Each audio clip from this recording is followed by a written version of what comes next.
Assalomu alaykum. Koreys tili darslarimizga xush kelibsizlar.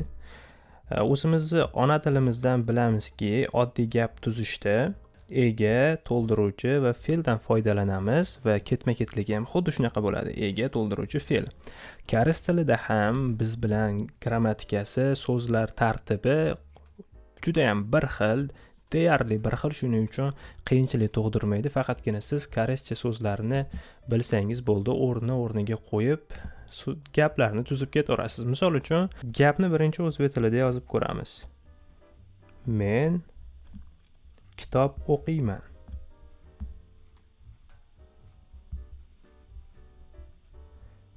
Agar o'zbek tilini grammatikalarini biladigan bo'lsak, birinchi o'rinda bu men ega, keyingisi to'ldiruvchi kitob, o'qiyman esa bu fe'l, ish harakati hisoblanadi. Birinchi koreys tiliga o'tishdan oldin, agar bilmaydigan bo'lsangiz, shuni yaxshilab o'rganib olaylik. Agar bu mavzu sizga tanish bo'lsa, videoni tezlashtirib o'tkazib yuborishingiz ham mumkin. Demak, gapda birinchi bo'lib albatta ega keladi, ya'ni ish harakatini bajaruvchi hisoblanadi va u kim, nima so'rog'iga javob bo'ladi. Men kitob o'qiyman. Kim kitob o'qiydi? Men kitob o'qiyman. Bu yerda ish harakati o'qimoq, men esa o'sha ish harakatini bajaradigan ega hisoblanaman. Shuning uchun gapda men ega hisoblanadi. Undan keyin men o'qiyman. Shu bilan ham gap tuzish mumkin. Men o'qiyman. Ikkita so'z. Lekin biz buni to'ldirishimiz ham mumkin. Men kitobni o'qiyman. Men kitob o'qiyman. Bunda kitob to'ldiruvchi bo'ladi va nimani, kimni so'rog'iga javob bo'ladi. Men uni ko'rdim. Kimni ko'rdim? Uni ko'rdim. Men kitobni o'qiyman. Nimani o'qiyman? Kitobni. Va oxirida esa gapdagi asosiy narsa ish harakat keladi. O'qiyman. Men uni ko'rdim. Nima qildim? Ko'rdim. Demak, nima qildim? Ko'rdim. Ish harakat bajarilyapti. Bu yerda esa ish harakat bajarilsa, demak bu fe'l.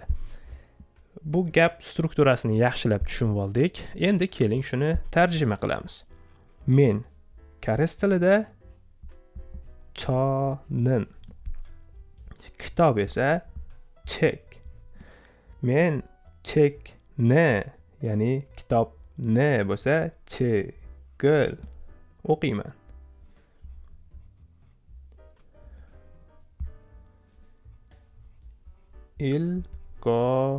Yo. Men kitob o'qiyman.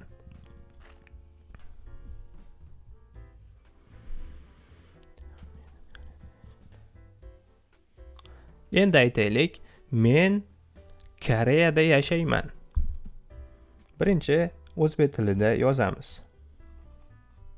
Men Koreyada yashayman.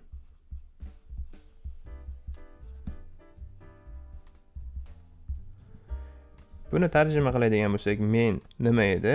Men chonin. Qayerda? Koreya, Hanguk deyiladi.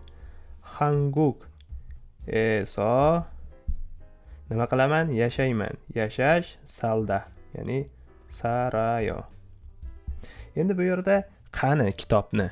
Bu to'ldiruvchi emas-ku. Bu Koreya haqida, bu davlat, yer-ku deyiladigan bo'lsa, o'zbek grammatikasida ham turar joylar uchun hol ishlatilinadi. Bu hol hisoblanadi. Ega, ya'ni ega bu hol, keyingisi bu ish harakat, albatta bu fe'l hisoblanadi. Buni ham ko'rib chiqamiz. Ba'zi bir gaplarda to'ldiruvchi bo'lish shart emas. To'ldiruvchi o'rnida yer kelishi ham mumkin. U suv ichdi. Nima bo'ladi? U degani koreys tilida k. K'nin nimani ichdi? Suvni ichdi. Muril nima qildi? Ichdi. Ichmoq yo.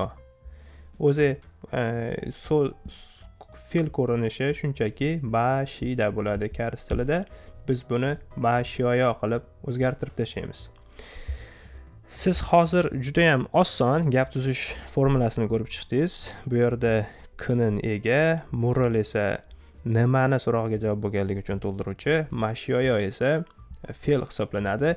Endi e'tibor berayotgan bo'lsangiz, fe'llarda oxirida yo qo'shilyapti, yo bo'lmasa mana egaga nin qo'shilyapti, to'ldiruvchiga il qo'shimchasi qo'shilyapti, fe'lda oxiriga esa yo qo'shimchasi qo'shilyapti.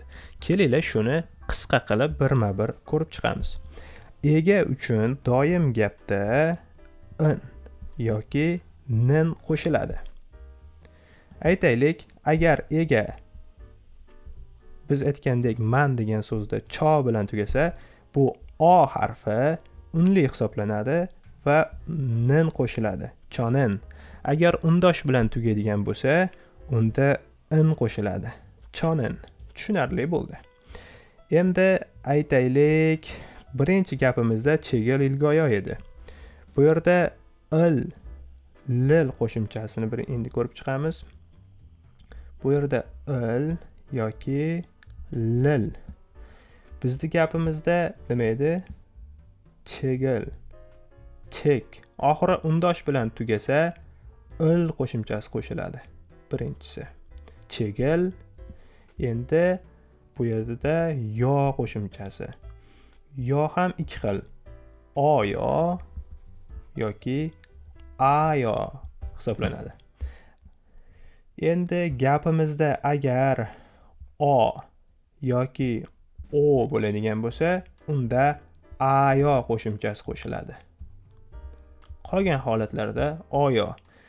Endi chonin, chegil, ilgoyo bo'ladigan bo'lsa, ilkta. Bu yerda oxiri undosh bilan tugayapti. Hech qanaqa o yoki a harflari yo'q. Shuning uchun bunga ilgoyo qo'shiladi. Va men kitob o'qiyman so'zi hosil bo'ladi. Gapi hosil bo'ladi. Tarjimasi: men kitobni o'qiyman. Agar sizga oxirgi o'tgan strukturamiz innin, illil, oyo, ayo grammatikalari ham qiziq bo'ladigan bo'lsa, to'liqroq ma'lumot olmoqchi bo'lsangiz, kommentariyada bildirib keting, tushunmagan joylaringizni so'rang va kanalimizga obuna bo'ling. Keyingi darslarda xuddi shu grammatikalarni chuqurroq qilib o'rganamiz.